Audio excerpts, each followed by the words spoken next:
মোহর যারা বেশি ধরেন, যদি মোহর বেশি ধরাটা বরকতের হতো তাহলে মুহাম্মদ সাল্লাল্লাহু আলাইহি ওয়াসাল্লাম মেয়েদের মোহর হয়তো অনেক বেশি সে যুগে, অথচ সেটা ছিল না।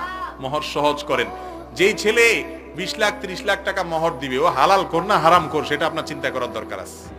একটা ভালো ছেলে খোঁজ করেন, সিরিয়াসলি বলতেছি মুরব্বীদেরকে, সৎ, আল্লাহর ভয় আছে, কর্মঠ, পরিশ্রমী, ভদ্র একটা ছেলে দেখেন। এই ছেলে যদি দেখেন, টাকা একসময় বহুত আসবে, মানুষের টাকা আসতে সময় লাগে না। আমি যখন বিয়ে করেছি সামান্য কয় টাকা মোহর দিয়েছি এবং অনেক কষ্ট ছিল।